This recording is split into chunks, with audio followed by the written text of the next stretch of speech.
Hello, welcome to the lecture second of the thermodynamics class 11th. Uh, today, since yesterday, अगर आप देखेंगे जो पुरानी लास्ट वीडियो है उसकी मैं लिंक डिस्क्रिप्शन में रख दूंगा। आप वहाँ से भी देख सकते हैं या चैनल पे जा करके प्लेलिस्ट से भी ढूंढ सकते हैं। ठीक है ना, प्लेलिस्ट होगा 11th क्लास का थर्मोडायनामिक्स, वहाँ पे सारे लेक्चर एक एक करके जमा हो जाएंगे। नो कल हमने बेसिक्स से स्टार्ट किया था कि थर्मोडायनेमिक्स होता क्या है and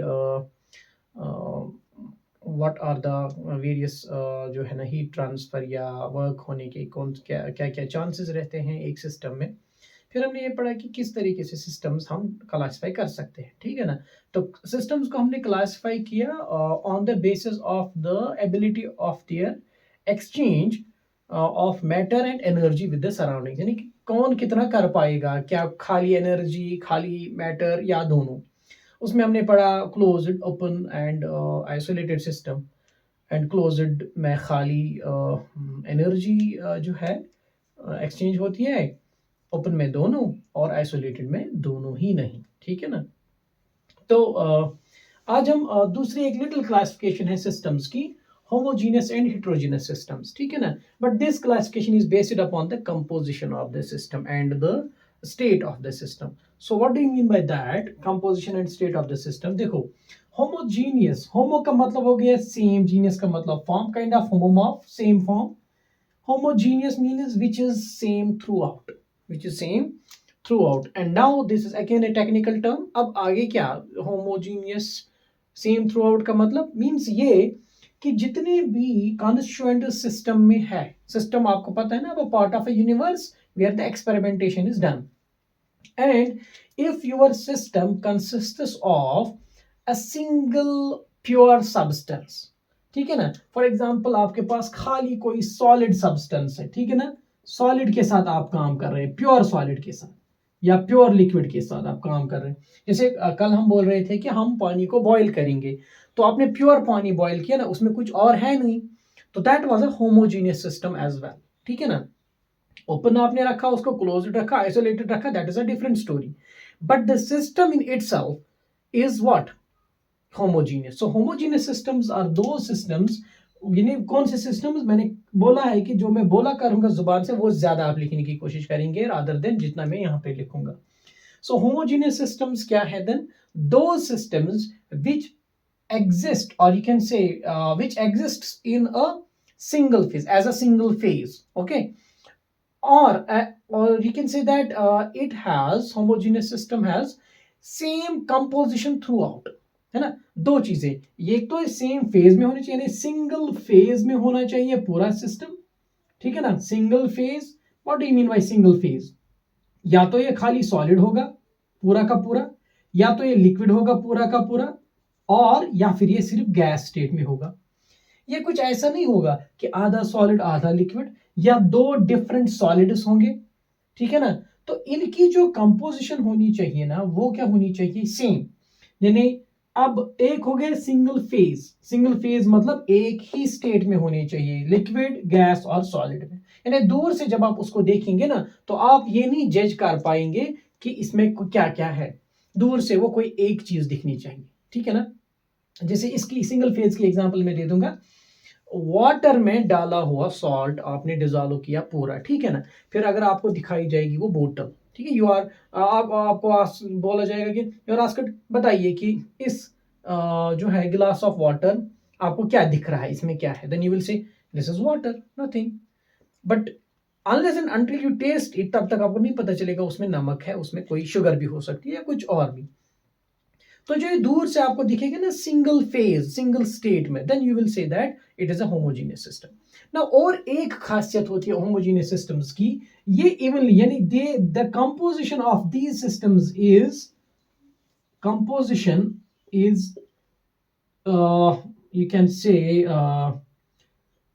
composition is same throughout. What do you mean by that, composition is same throughout? यानी फॉर एग्जाम्पल कि अगर हमें किसी बर्तन में कोई लिक्विड डाला हुआ है, ठीक है ना, ये इसमें अब हमने कोई और चीज भी ऐड कर, मान लीजिए वाटर को डाल दिया ऊपर से थोड़ा सा ना अल्कोहल का हिस्सा, कोई अल्कोहल डाल दिया इसमें। तो जब आप इन दोनों को मिलाएंगे ना, तो अल्कोहल का एक एक हिस्सा हर जगह पे वाटर, यानी अगर आप इस बर्तन से अब यहां से निकालेंगे सैंपल किसी भी कप में, और कोई यहां से उठाएगा सैंपल, तो जितना वाटर एंड अल्कोहल इस सैंपल में होगा ना, उतना ही वाटर एंड अल्कोहल इस सैंपल में होगा। This is what we called as the composition is same throughout, यानी हर जगह पे सिमिलर क्या है ratio of the two. Similarly अगर आप सॉल्ट वाटर डालेंगे, हम लेते हैं ना वो what do we say that, जरा हम इस चाय का जो है इसको देखो नमक कितना है, या इसमें देखो शुगर कितनी है। तो चाहे वो कोई उसको नीचे से छेद करके शुगर देखे यहाँ पे, या फिर ऊपर से ले जाए, या फिर साइड से ले जाए, लेकिन हाँ सबको सेम ही लगेगा, है ना। थोड़े से पूरे बर्तन, बड़े बर्तन वाली चाय को हम बोलते हैं कि सर इसको देखो कितना शुगर है, कितना नमक है, या कोई और चीज, तो हम थोड़ा सा सिप लेते हैं और उसको चेक करते हैं। क्यों? क्योंकि we know that it will be evenly distributed and such systems are called as homogeneous systems, यानी जहां पे एक तो सिंगल फेज हो, यानी वो फिजिकली सिर्फ आपको लिक्विड दिखेगा इस केस में, या फिर और दूसरी बात क्या होगी इसमें, ये दूसरा है, this is an and position, ये सिंगल फेज, इसमें आप यहां पे बोलेंगे एंड, ठीक है ना। And composition is same through out the systems which exist as a single phase and have a composition which is same throughout, or have a same composition throughout the system। तो ये चीज आपको याद, examples आप लिख सकते हैं, जैसे मैंने भी बताया वाटर एंड अल्कोहल का मिक्सचर, वाटर एंड सॉल्ट का मिक्सचर, और एक होमोजेनियस मिक्सचर है बहुत, ये जैसे एयर है हमारे पास, ठीक है ना। एयर में यू द कंपोजिशन, अगर आप किसी कमरे से एयर ले लेंगे, उसमें भी ऑक्सीजन होगा 21%, नाइट्रोजन होगा 78%। आप कहीं से भी सैंपल ले लो एयर का, ठीक है ना, दुनिया में किसी भी जगह से ले लो, डिपेंडिंग अपॉन लाइक नॉर्मली जो है मे बी अपर रीचेस पे डिफरेंट हो, बट नॉर्मली जो जमीन की जो सत्ता है, या you can say the surface of the earth contains what, equal proportions of all the gases. एक तो वो हो गया, that's this composition is same. Next is that it is it exists as a single phase, means it exists as a solid, ये ना gas है ना, दूर ये गैस ही है, तो यानी फेज भी एक ही है और कंपोजिशन भी सेम है, this is called as homogeneous mixture. Solid की एग्जांपल दे देते हैं, अलॉयज। आप क्या करिए, अब सॉलिड को, दो सॉलिड्स को एक काम करिए, मेल्ट कीजिए, ठीक है ना। मेल्टेड सॉलिड्स, फिर आप जो मोल्टन सॉलिड्स होते हैं, मोल्टन सॉलिड्स को आप मिलाइए आपस में, ठीक है ना, किसी रेशियो में, फिर उनको अच्छे से एक बार फिर से मेल्ट किया दोनों को, फिर उसको अलग से रख करके what you will do is that, उसको कूल करिए, एंड कूल करने के बाद जो नया सॉलिड मिलेगा ना, एक तो उसका फेज होगा सेम फेज होगा, सॉलिड होगा, और उसकी कंपोजिशन भी क्या होगी, सेम। अलॉयज की, मेटल अलॉयज की जो है ना, सॉलिड्स की कंपोजिशन सेम होती है थ्रू आउट, ठीक है ना। जैसे गोल्डन अलॉय होती है ना, गोल्ड जो हम लेते हैं हम, उसमें जो आपको 24 carat, 22 carat, 22 carat means it has some impurity, like इसमें कोई चीज डाली जाती है, बट दैट थिंग जो उसमें हम डालते हैं, that is same through out. वो ये नहीं है कि गोल्ड की रिंग है, उसकी एक साइड से थोड़ा ज्यादा होगा और दूसरे साइड से थोड़ा कम होगा, नहीं, it will be same through out. So this is the real definition of the homogeneous mixture, यानी एक ही फेज, एक ही शक्ल, एक ही state, plus what composition is same throughout. Now it is very easy to understand about heterogeneous systems. Now what will be heterogeneous system? Heterogeneous system will be what? The systems where the composition is not same and the system this does not exist in the same state, है ना, एक ही state में नहीं होगा ये, जैसे so multiple phases, more than one phases, and no constant composition, इसमें कोई constant composition आपको throughout नहीं मिलेगी, ठीक है ना। डायरेक्टली एग्जांपल से मैं आपको ये समझाता हूं, बड़ा मसला नहीं है। आप एक काम कर लीजिए, आप एक वाटर का गिलास ले लीजिए, ठीक है ना, और उसमें ऑयल डाल दीजिए, है ना। टू इमिसिबल लिक्विड्स एक एग्जांपल है इसकी, यानी वाटर और ऑयल मिसिबल नहीं है, ये दोनों एक दूसरे को हल नहीं करते हैं। तो ऑयल क्या रहेगा, ऑयल रहता है ना ऊपर ही यहाँ पे, तो आपको क्या हो जाए, आप क्या देखेंगे कि दूर से पता चलता है कि एक ऑयल, अगर आप बहुत ऑयल आप डालेंगे तो इसमें एक लेयर बनेगी ऑयल की ऊपर, क्योंकि ऑयल की डेंसिटी लेस होती है कंपेयर टू वाटर, तो ऊपर रहेगा। तो आपको दो अच्छे से दो डिफरेंट फेजेस दिखेंगे, ठीक है ना, दो फेज। तो दैट विल बी, अब तो पहली डेफिनेशन में आगे के दो फेजेस दिख रहे हैं, मल्टीपल फेजेस दिखेंगे, एक हो गया वो। दूसरी चीज इसकी कंपोजिशन। अब अगर आप देखो, मान लीजिए इंटरफेस बन गई, यहाँ पे एक कंपोजिशन है ऑयल की, यहाँ पे दूसरी कंपोजिशन है ऑयल की, यहाँ पे एक कंपोजिशन है वाटर की, यहाँ पे दूसरी कंपोजिशन है वाटर की। सो अगर कोई यहाँ से वाटर निकालेगा वो खाली साफ वाटर होगा, यहाँ से इस सॉल्यूशन में से कोई, इस मिक्सचर में से कोई चीज ले लेगा तो खाली ऑयल होगा। और अगर कोई यहां से बीच में से कोई यहां पे ले लेगा तो उसमें क्या होगा, वाटर भी होगा ऑयल भी होगा। सो इसका मतलब इसकी जो है कंपोजिशंस सेम नहीं होती है। So this is what you mean by the heterogeneous systems, ठीक है ना। तो हेट्रोजीनस सिस्टम्स के आप एग्जांपल बहुत सारी ले सकते हैं। एक तो मैंने ऑयल एंड वाटर की ले ली, आप ले लो जैसे for example put sand in water, ठीक है ना, वाटर में सैंड डाल दो, मडी वाटर डाल दो। मडी वाटर में क्या होता है, किसी जगह ज्यादा मड किसी जगह कम mud. So those kind of systems are heterogeneous systems. Thermodynamics में ये चीजें शायद हमें कम ज्यादा यूज ना हो, but as a knowledge of the systems, because we are dealing with the react right now, we are talking about systems, so you should know about this classification as well. This classification will help you to understand the topic solutions in your class 12th, ठीक है ना। तो आज से ही याद रखेंगे homogeneous और heterogeneous का असल मतलब क्या होता है, देन सॉल्यूशंस में आपके लिए इजी हो जाता है फिर समझना बाकी चीजें जो वहां पे आप पढ़ते हैं, ठीक है। So this is the definition as well as the little discussion about homogeneous and heterogeneous systems. I hope you must have understood it. Okay, okay, okay. तो ये हो गया। अब हम जो है ना एक important topic of the thermodynamics पे आ जाते हैं, जैसे what we call as the, you know, since this is just a basics, अभी हम जब हम एडवांस्ड की तरफ जाएंगे then we must be actually very very you can say confident कि हमें सब कुछ पहला आता है, पिछला जो भी है वो हमें आता है, तो अब हमें कोई प्रॉब्लम नहीं है क्वेश्चंस करने में। So now what we will discuss is that there are two terms regarding the properties. देखो सिस्टम जो होता है ना आपके पास, ठीक है ना, कोई भी सिस्टम है आपके पास, this system is associated with some properties और एट्रीब्यूट्स, ठीक है ना। इस सिस्टम के पास क्या होती है, प्रॉपर्टीज होती है। प्रॉपर्टीज मींस किसी सिस्टम को डिफाइन करने के लिए, जैसे इस सिस्टम में जो कोई कंपोजिशन है उसका मास कितना है, ठीक है, वो वॉल्यूम कितना पकड़ रहा है, वो किस प्रेशर पे आपने रखा है, उसका टेम्परेचर क्या है, उसकी डेंसिटी क्या है, उसका रिफ्रैक्टिव इंडेक्स क्या है, many more, you can go a lot, है ना। टेम्परेचर, प्रेशर कितना है, डेंसिटी क्या है, रिफ्रैक्टिव इंडेक्स, मास, वॉल्यूम, पता नहीं और क्या क्या प्रॉपर्टीज आप इसकी निकाल सकते हैं, है ना। हीट कितनी देता है वो ना, स्पेसिफिक हीट इसकी क्या है, क्यू क्या है, वर्क डन कितना है इसमें। तो इतनी सारी प्रॉपर्टीज है ना एक सिस्टम की। तो these properties actually are classified into two broad types. दो टाइप्स की प्रॉपर्टीज होती है एक सिस्टम में, ठीक है ना। तो these are number first intensive properties. Okay, number first is intensive properties.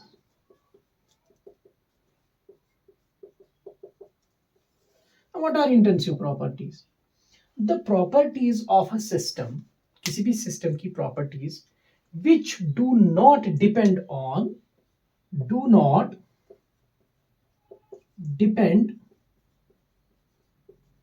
either the size of the system, which do not, or you can say whose value do not depend on either the size of the system or the quantity of matter present in it. Quantity of matter present in it. However, देखो ये किस चीज पे depend नहीं करती है, न तो इस साइज ऑफ द सिस्टम पे डिपेंड करेंगे, मैं समझा दूंगा कैसे, और क्वांटिटी पे ऑफ मैटर, जो सिस्टम में कितना कोई चीज है उस पे नहीं डिपेंड करेंगे, ठीक है। सिस्टम में कोई चीज कितना है, ज्यादा है कम है, या जो सिस्टम हमने लिया वो कितना है, कम ज्यादा है, लेकिन इस चीज पे जरूर डिपेंड करेगा कि सिस्टम है क्या, कितना है उस पर डिपेंड नहीं करेगा, ठीक है ना। या किसी सिस्टम में कोई चीज क्या है, कितनी है, उस पर भी डिपेंड नहीं करेगा, है ना, quantity of matter present in it, but it will depend upon the nature of the system, यानी सिस्टम है क्या, ठीक है ना। So but but depends on nature of the system.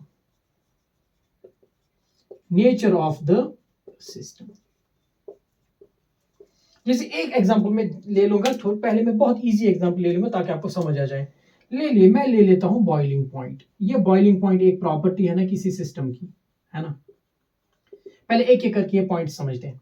Do not depend on इधर the size of the system. बताइए क्या ये किसी साइज पे डिपेंड करेगा?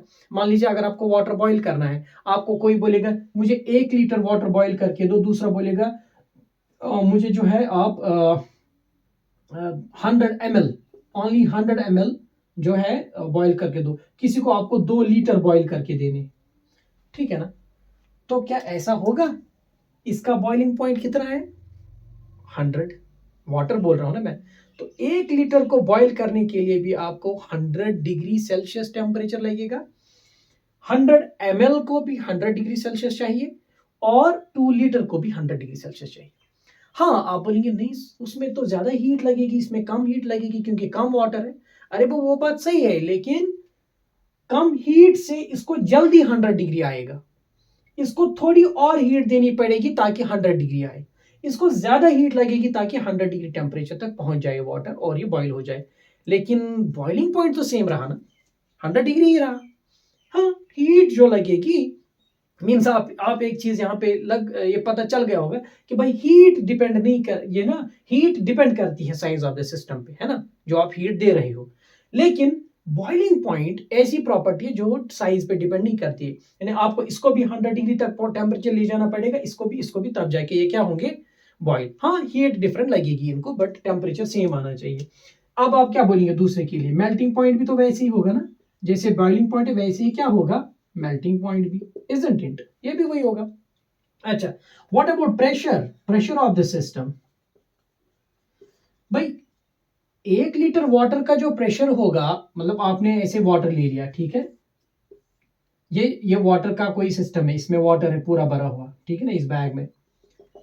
ये जिस प्रेशर पे है 1 एटमॉस्फेरिक प्रेशर पे, अब आप इसको अलग अलग 2 हिस्से कर दो, इसका प्रेशर अलग नहीं होगा, इसका भी वही प्रेशर रहेगा, इसका भी वही प्रेशर रहेगा। So again, the pressure doesn't depend upon the size of the system or even the quantity of the matter present in it. Okay. So एक चीज आपको याद रखनी है that ये इंटेंसिव प्रॉपर्टी की डेफिनेशन है। और एक मैं ले लूंगा टेम्परेचर। अगेन अब आपके पास जो है ये ना टी है, एक कप है आपके पास टी का, ये आपके पास एक टी का कप है, ठीक है, थोड़ा हॉट है। अब आपने क्या किया? आपने इस कप में से किसी दूसरे को दे दिया थोड़ा सा, हाफ कप, और खुद रखा हाफ। क्या जितना टेम्परेचर इसका था, क्या अब इसको ठंडा लगेगा वो, या उतना ही गर्म लगेगा जितना आपके पास था? ठीक है ना। तो इट मीन्स दैट जितना ये गर्म था, ये था ऑलरेडी, उतने ही ये दोनों भी होंगे।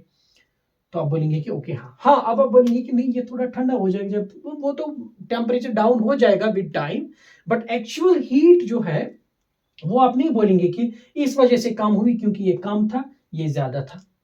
नो, ठीक है ना। तो आप याद रखेंगे जो टेम्परेचर है, टेम्परेचर जितना इसका था, इसके अगर आप 50 हिस्से करेंगे, सबका टेम्परेचर सेम रहेगा। unless you actually do not keep them in different conditions। हम बोल रहे हैं वो एक्चुअली ये कंडीशन तब होती है जब आप इसको भी सेम कंडीशंस में रखोगे, इसको भी सेम कंडीशंस में रखेंगे, ठीक है ना। आप ऐसा नहीं करेंगे कि इसको हवा में रखेंगे, इसको रखेंगे अंदर, बोलेंगे इन दोनों का तो डिफरेंट टेम्परेचर है, अदरवाइज ये तो इसी से लिया था। नहीं, ये सेम कंडीशंस में होना चाहिए। सो ये टेम्परेचर की एक एग्जांपल और होगी। और क्या एग्जांपल है इस इंटेंसिव प्रॉपर्टी की? डेंसिटी और एक एग्जांपल है। Density is defined by mass per unit volume.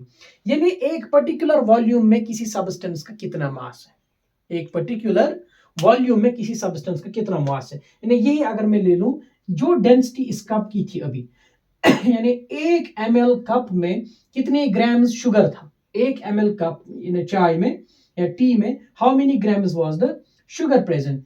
At the same time अगर आप वो यहां से आप इसमें से भी वही डेंसिटी मतलब कैलकुलेट करेंगे तो वो सेम आएगी ना, because density is specific to a particular substance. हाँ, density varies from system to system because it depends upon the nature. जैसे वाटर की डेंसिटी एक होगी, पेट्रोल की डेंसिटी दूसरी है, ऑयल की डेंसिटी तीसरी है, लेकिन एक ही ऑयल की बोतल, इसको आप छोटे छोटे हिस्से करेंगे तो आप नहीं बोलेंगे अब इनकी डेंसिटी अलग अलग है, उनकी भी डेंसिटी वही होगी जो ऑयल की है। तो that's what we called as कि डेंसिटी डिपेंड नहीं करती है किस पे, साइज ऑफ द सिस्टम पे, ओके, या quantity of the matter present in it.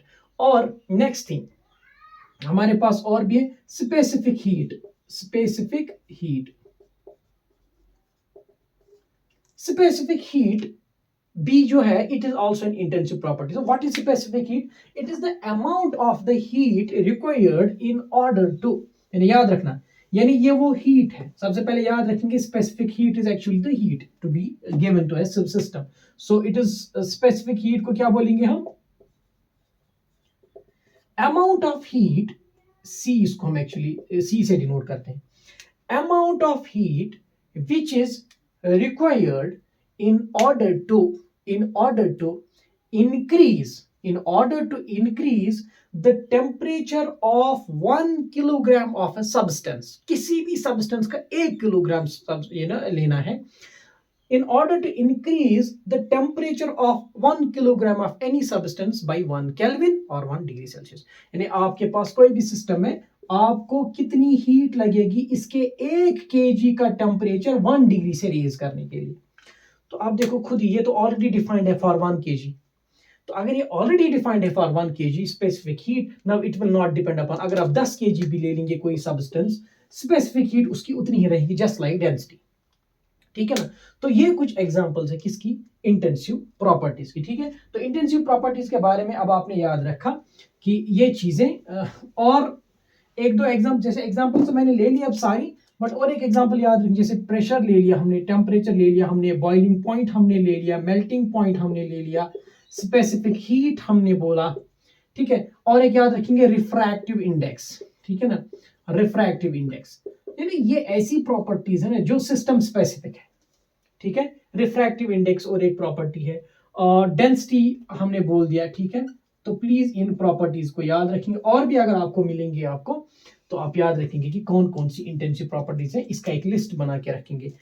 ये इसको आप इंपॉर्टेंट लिख के ले लीजिए, क्योंकि ये आपको बार बार पूछा जाएगा एग्जाम्स में। Which of the following is a set of intensive properties and which of the following is a set of extensive properties. ठीक है, तो ये इंटेंसिव प्रॉपर्टीज का एक छोटा सा सेट हो गया, ये बात आप याद रखेंगे। ठीक है ना?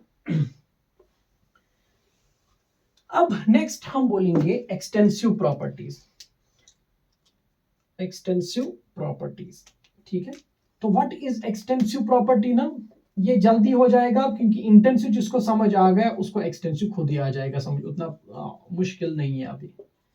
Extensive property, those properties whose value depend upon the size of the system or and the or we can say and also depends upon the quantity of matter present in it। ठीक है ना, जैसे system में कोई, आप अब मैं directly example ले लूंगा ना इस प्रॉपर्टी की, तो आप बताना, जैसे वॉल्यूम, क्या ये डिपेंड करता है कि साइज कितना है? ऑब्वियसली भाई, 2 लीटर है तो 2 लीटर, 3 है तो 3, वॉल्यूम तो सीधे खुद ही साइज है, तो ये तो एक्सटेंसिव प्रॉपर्टी होगी ना। अच्छा, सिमिलरली मास, क्या किसी सब्सटेंस का मास जो होगा, वेट होगा, डिपेंड करेगा कि वो कितना सब्सटेंस है ना? जैसे अगर ये सब्सटेंस है छोटा, दूसरा सब्सटेंस है इतना बड़ा, इसका मास कम होगा, इसका मास ज्यादा होगा, means mass depends upon the size of the system, है ना, कितना बड़ा सिस्टम है। अच्छा, और हीट जो मैंने ऑलरेडी बताई, हीट की बात करेंगे, खाली स्पेसिफिक हीट नहीं, हीट यानी कितनी हीट लगेगी किसी सब्सटेंस को। जैसे बॉइलिंग पॉइंट मैंने अभी बताया 1-2 लीटर, 1 लीटर वाले को, जैसे मैंने अभी मान लीजिए ये कभी 1 लीटर था, ये 2 लीटर पानी इसमें डाल दिया हमने, इसको अगर हमें 100 डिग्री तक टेम्परेचर पहुंचाना है, इसको भी 100 डिग्री सेल्सियस तक टेम्परेचर पहुंचाना है, तो इसको कम हीट लगेगी, इसको ज्यादा हीट लगेगी, है ना? इसको मैं Q2, इसको Q1, so Q2 will be greater than Q1, यानी ये हीट इसको ज्यादा लगेगी हीट कंपेयर टू दिसको। So it means that heat is also extensive property, यानी it depends upon the size of the system। अच्छा, इतना ही नहीं है कि हमने इसको दे दी कितनी हीट, अब ये भी है कि अगर आपके पास कोई सब्सटेंस है जो हीट वहीं से दे रहा है, अगर वो बड़ा सब्सटेंस है तो हीट भी ज्यादा देगा, कम सब्सटेंस, छोटा सब्सटेंस है तो हीट भी उतनी ही कम देगा, ठीक है ना। So therefore you should remember this thing that volume, mass, heat, they all depend upon किस चीज पे, साइज ऑफ द सिस्टम। अच्छा, यहीं पे बिफोर गोइंग अहेड एक चीज मैं समझा दूंगा यहाँ पे।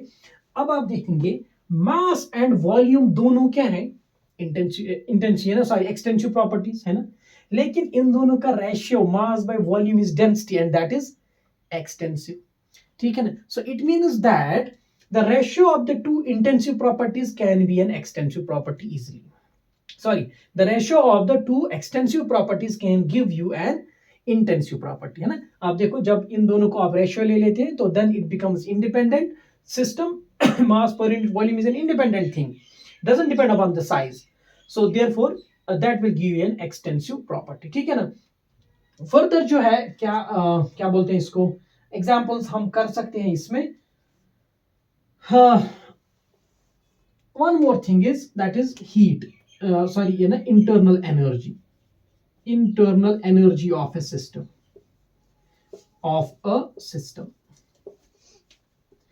एक सिस्टम की इंटरनल एनर्जी।